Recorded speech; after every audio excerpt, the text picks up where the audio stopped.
Putusan Pengadilan Tinggi Bandung nomor 408-PDT-2026-PT BDG tertanggal 16 Juli 2026 menguatkan putusan Pengadilan Negeri Sumber dengan menolak permohonan banding dalam sengketa pengelolaan Gedung Gunung Sari Trade Center atau GTC Kota Cirebon.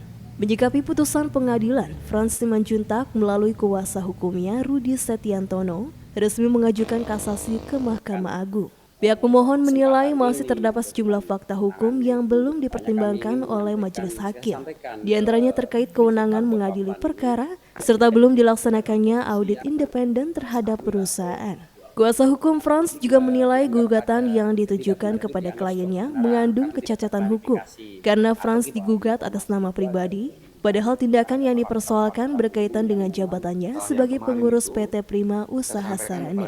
Frans Simanjuntak juga menjelaskan awal mula kerjasama pembangunan dan pengelolaan GTC dimulai pada tahun 2010 melalui pembentukan PT Prima Usaha Sarana. Menurut Frans, konflik internal perseroan memicu kebuntuan pengelolaan gedung.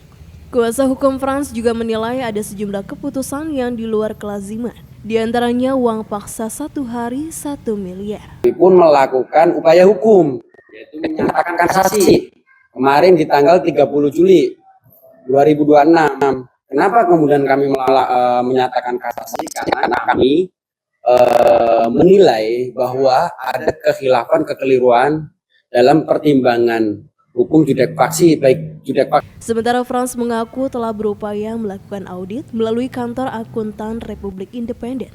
Namun prosesnya disebut terhambat karena data keuangan operasional tidak sepenuhnya dapat diakses.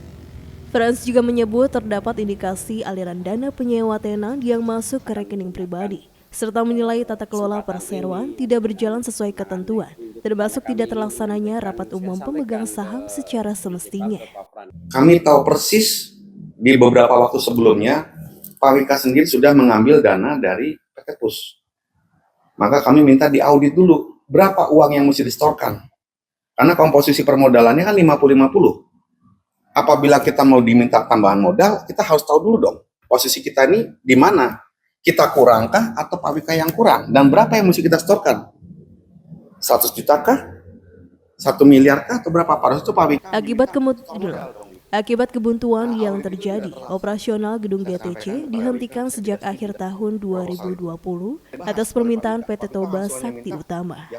Pihak Frans menegaskan pengajuan kasasi merupakan upaya mencari kepastian hukum dan keadilan atas sengketa yang hingga kini masih berproses. Sebagai Direktur PT PUS, Frans masih membuka jalan atau opsi itikat baik dari Komisaris PT PUS Wika Tandean yang kini sudah dijadikan tersangka oleh Polda Jabar atas dugaan penggelapan uang perusahaan untuk menyelesaikan perkara dan polemik pengelolaan GTC. Muhammad Solihin, RCTV, Cirebon.